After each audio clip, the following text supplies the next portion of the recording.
something about the Anglican communion is we have this shared history.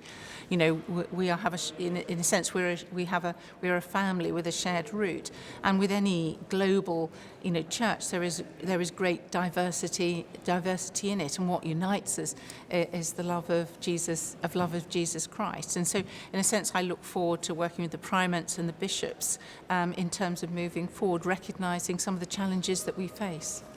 Thank you.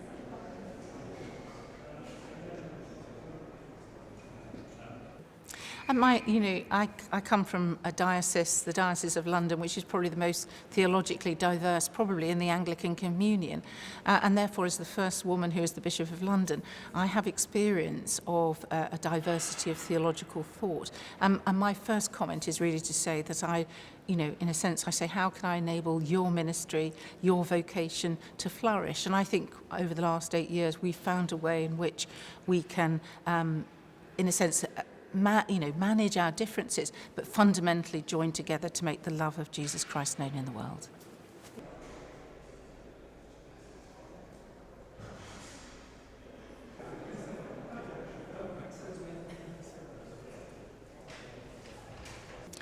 Well, what is encouraging is that in the Church of England we have seen some growth, but of course across the Anglican communion there are provinces that are also growing.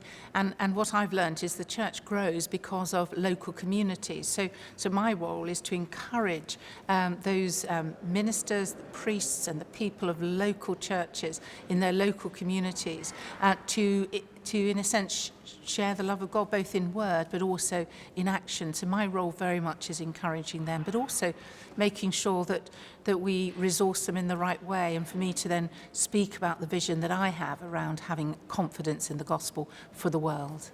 Thank you.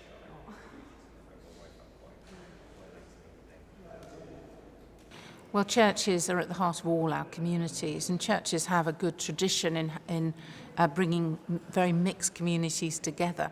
And so what I want to do is to encourage churches to do what they've always done, to recognise where there is fear, where there is concern, but try and create that place in which that dialogue can happen in a way that doesn't cause people to be hostile against one another. And of course, we do have to speak out when symbols or signs are used for either racism or on oppression. We do need to do it, but we also need to recognise that there is concerns and fears that have motivated people to do that. But that conversation, I believe, happens in our local communities, and churches can lead the way.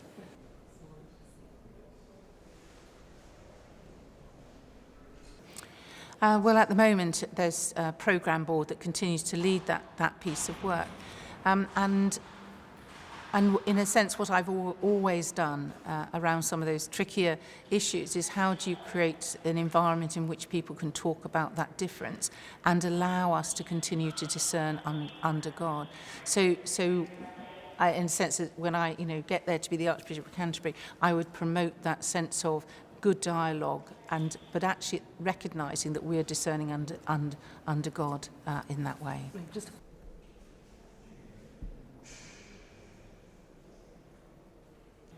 Well, the Church of England and the Anglican Communion have a long history of having to wrestle with difficult issues. This is nothing new. I think it's really hard for us because we're in the middle of it, and I recognise the anxiety and the concern that is caused when difficult issues are discussed and spoken about, and therefore there is something about us actually remembering that we are under God, doing this very prayerfully in this way, and recognising the anxiety that it causes. But also the fact is, it may not be resolved quickly. History tells us that. There are these difficult times and we are living through that.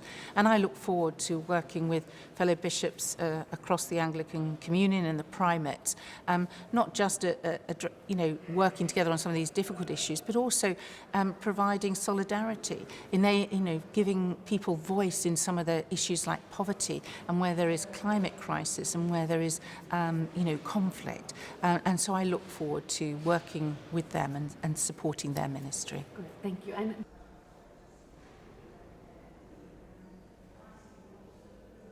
Yeah. Well, church is at the heart of all our community. They have a long history of connecting with the community and engaging in dialogue. And I would hope to see churches continuing to do this, and the real potential of them to provide community cohesion. And I think that is something that I speak up about in the House of Lords and also with this government to get them to see the potential for churches to provide cohesion at what is a difficult time.